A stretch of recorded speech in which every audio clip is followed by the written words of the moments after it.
Hello friends. Very good morning first of all. And here I am starting the audio clip of one and only English academic book which is recently published by IDP IELTS, and the name of book is Burlington English. So you have a 1 minute to start preparation, and then I will start the audio practice set 1. Take your time and start preparation.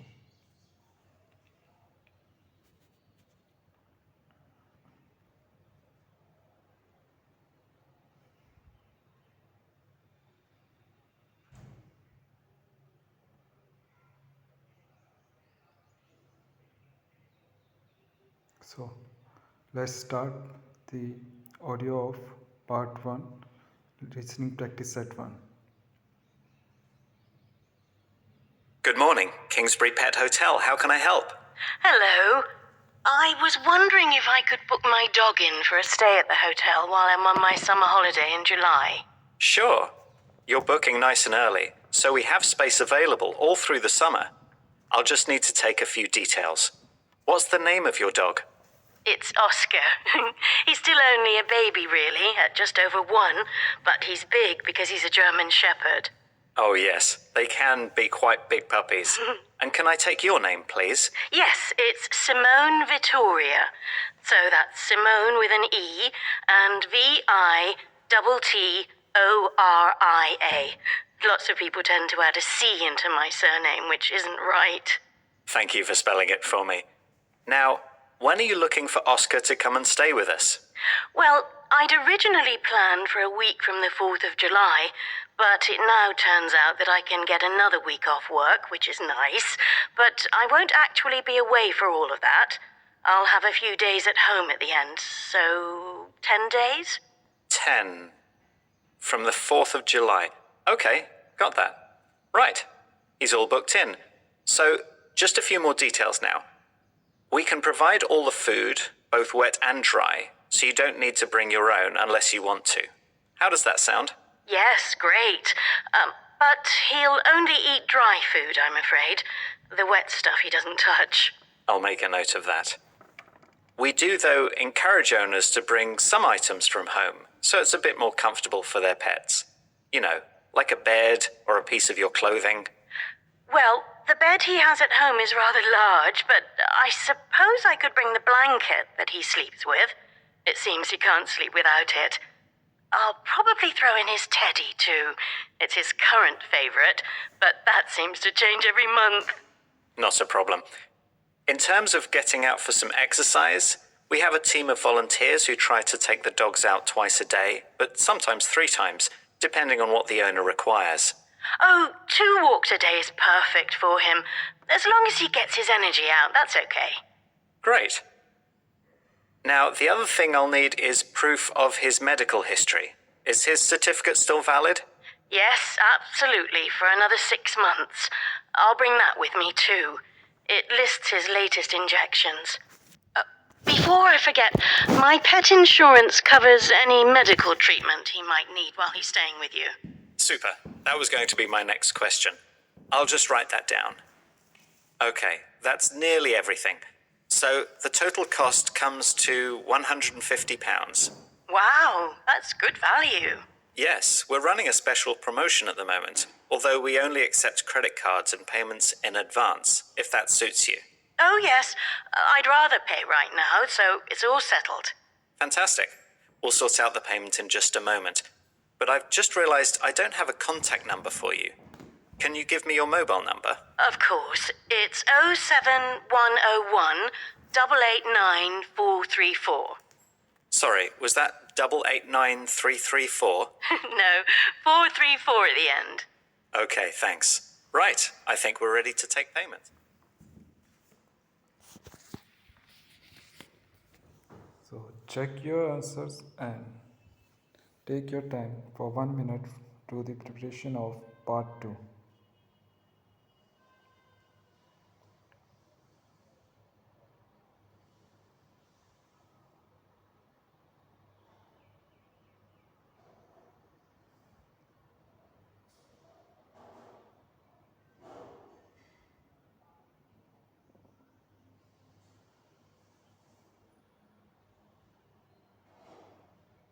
So here, without wasting your time, I am starting the part 2 video audio, and try to give your best answer. So let's start part 2 audio. Good afternoon, and welcome to the official launch in our auditorium of the new Westbourne Theatre, which replaces the old theatre that closed down almost 20 years ago. As the director of the theatre, I'm delighted to welcome you to our fantastic new art space in the centre of the town. I'm going to tell you a little bit about what we've done to the building and the improvements we've made. The original plan was to demolish the building and start from scratch. But as the building is historically protected, this couldn't happen. However, it turned out to be a blessing because during the restoration, we uncovered some unique features of the building that are now proudly on display in the auditorium. For example, if you look up, you'll be able to see some of the ornate decorations that now form part of the ceiling. You'll notice that the seats you find yourself sitting in are brand new and hopefully more comfortable than the previous ones. We were in no doubt that the old seats needed replacing, as much of the material was worn, and it was more cost-effective to rip them out and install new ones. What has remained the same, though, is the stage area. This was in fairly good condition and just needed a bit of care to bring it up to modern standards. We were able to retain the size of the stage, so no space has been lost for the actors and stage crew. We were initially concerned that the steps leading up to the stage were unstable, but they only needed a few repairs, so they've remained essentially the same, but an improved version. Although the theatre curtain was in good repair, it was decided to change it so that it matched the color and fabric of the newly installed seats in the auditorium. The old curtain wasn't wasted, though. We managed to donate it to a charity which will use sections of it to recover antique furniture to sell on and raise money for the Arts Council, which we're very happy to support. In addition to our exciting new premises, I'm also pleased to announce that we'll be offering a range of programs to suit a wider audience than previously. The first program, which will be starting in the next few weeks, is our Shakespeare season. This is a very exciting new direction for us, as we'll be presenting shortened versions of the majority of Shakespeare's comedies. It's hoped that these shorter plays will encourage more young people to get interested in the theatre and what it can offer. The plays will be staged by the Golden Theatre Company, which is made up of only women. This will bring a new dimension to the cast and will hopefully appeal to a more varied audience. In line with our dedication to bringing theatre to all ages, we'll be running children's workshops in the near future. We already have a list of professional actors from the area to run classes on the art of making speeches and demonstrating emotion. Those children who don't want to appear on stage will be able to have classes in set painting and set building, which will allow them to be involved in a different aspect of theatrical production. As I mentioned earlier, we're great supporters of the Arts Council, especially as they've given so generously to the restoration of our theatre. Therefore, in honor of them, we'll be holding special charity events throughout the year, or, to be more specific, 6 times throughout the year. So every 2 months. These events are intended to raise money for the council, which does such wonderful work in promoting the arts in the local area and nationally. Events we've booked so far include a comedy night, an evening of musical performances, as well as various dance recitals. I think it'll prove to be very exciting. So, let me move on to introduce you to the...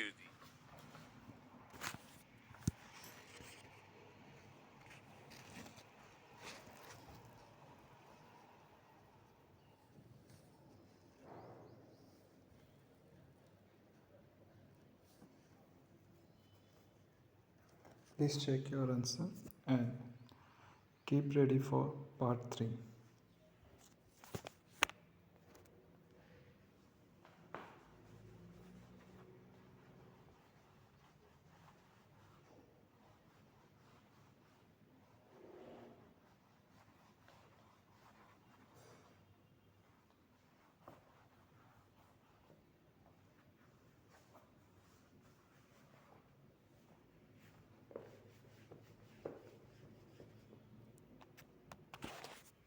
So here I going to start part 3 questions. So, Hannah, thanks for coming in to see me today. Thank you for asking me. I thought you'd want to talk to me about the last essay that I handed in. I know I probably didn't do enough research on the topic. Actually, I thought your essay was well written. No, I'd like to discuss the presentation you gave last week, as I feel that we could make a few improvements. Oh, right. Okay. How do you think you performed in the presentation? I don't think I did too badly. I spoke loudly enough for everyone to hear, although I think I could make my slides easier to read. I could see some of the audience was struggling with that, but I felt confident enough with what I was saying. Good. I'm glad you mentioned the slides. It's refreshing to hear that one of my students knows what they did right and what they did wrong. I'm a little worried that you left out some vital information in your presentation, though.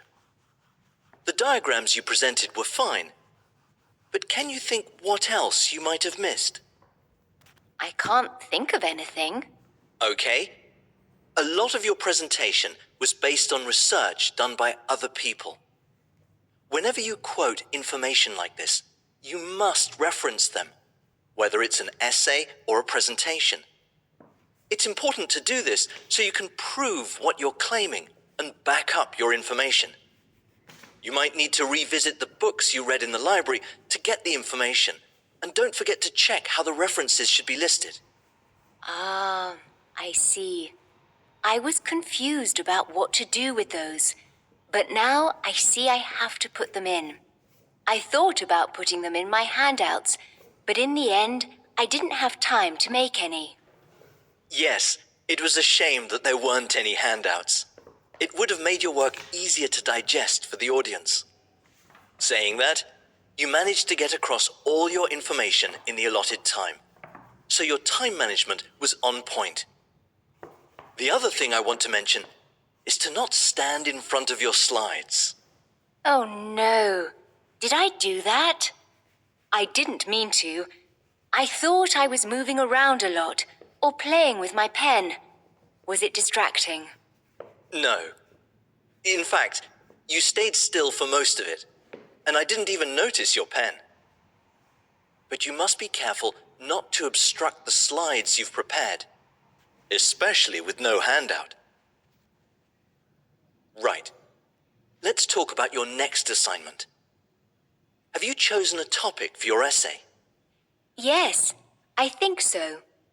I originally chose the French Revolution to write about, but when I looked into the notes I'd made, I didn't think I could make a convincing argument, so I changed to the history of medicine.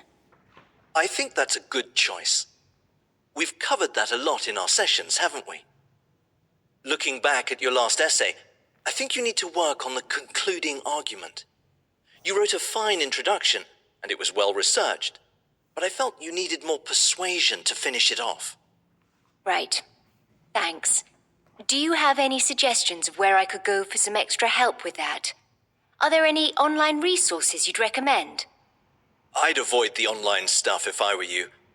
You could always try the Writing Center on campus. There are tutors there with excellent knowledge in concluding essays. Great. I think I'll check them out. One final thing. When does the essay need to be handed in? This should be in your diary.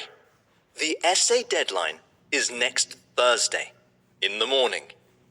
If you need a deadline extension, remember to email me, and we'll see what we can do. All right?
So let's start part 4 listening.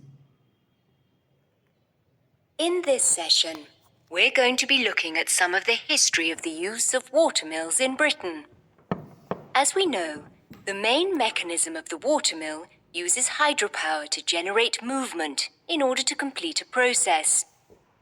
These processes included grinding or rolling in industries which were involved in making flour, paper, and wood. What many of you may not know is that watermills can be classified into two main categories, depending on the position of the wheel. The first is known as a vertical wheel, which occurred much more frequently than the other, known as a horizontal wheel. This latter specification was evident in early examples of the mill, but seems to have been dropped in favor of vertical mills from around the 13th century. The earliest known examples of mills come from Roman Britain, where horizontal wheels, originally invented by the Greeks, were used. The Domesday Book, which was written around the year 1086, listed approximately 6,000 watermills in Britain. Almost 300 years later, it's estimated that this figure had likely doubled. It's reported that some of the mills continued working into the 20th century, but only a small number of these survive today in various states of repair. Although it is probable that the majority of mills were designed with one purpose, many mills often changed function, depending on demand and availability of raw materials, but this was unlikely to have necessitated a change to the position of the wheel. Due to the very nature of how watermills were driven, the majority of mills were located on a riverbank in a river valley. This would allow the flow from the river to turn the wheel, enabling the process. However, differences in the river flow, due to seasonal variations in rainfall, would affect the efficiency of the mill. In other examples, the mill was constructed and set away from the riverbank.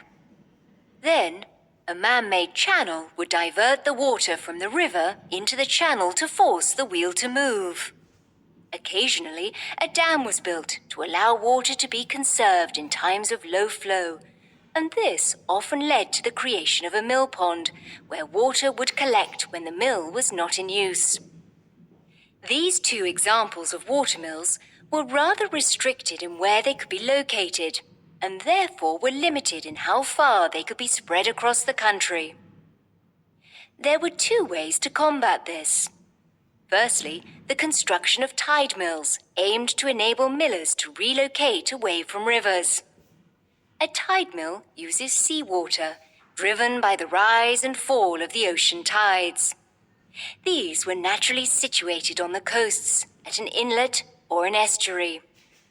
Similar to some of their river-based counterparts, tide mills often consisted of mill ponds, which were closed off when the tide fell to create a reservoir of water to allow milling to continue.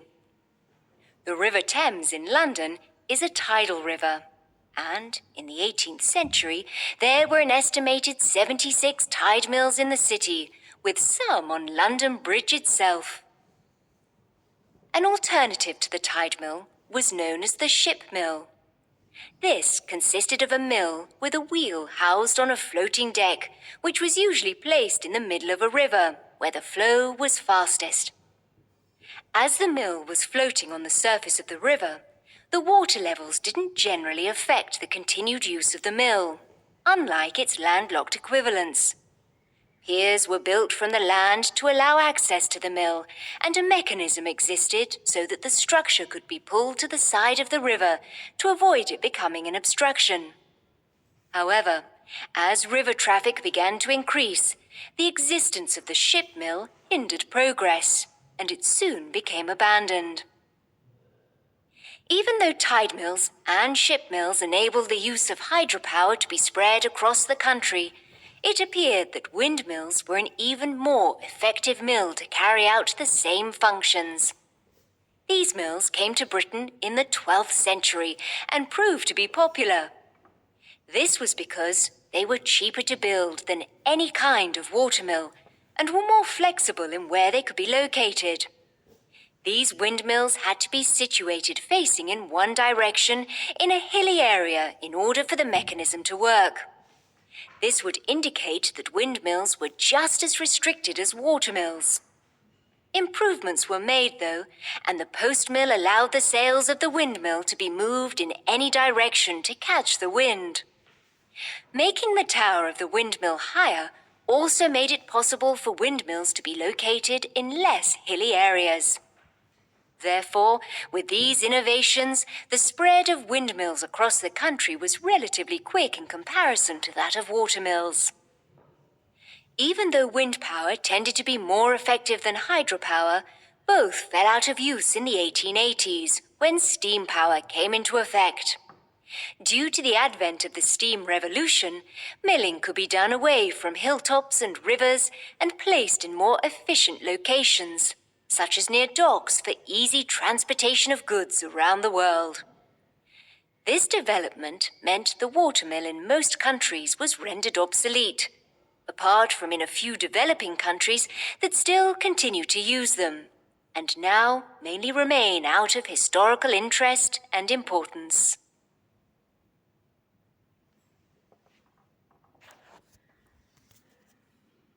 So Good it afternoon, was everyone. so now practice set 1 is finished, and we give it for the revealing of answer key.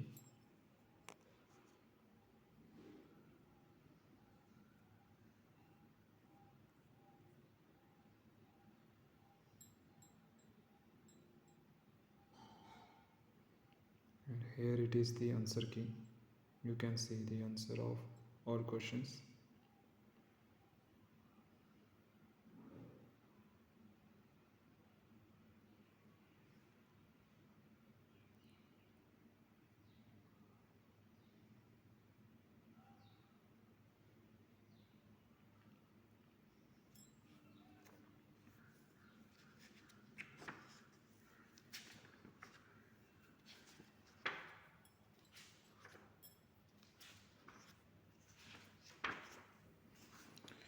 So this was the practice set 1 from the Burlington book. So guys, please like, share and share this video with your friends and keep support. Apart from this, for more videos, please click on the subscribe button and bell icon so that you can get more updates about the IELTS exam or any listening or reading module. And thank you for watching this video.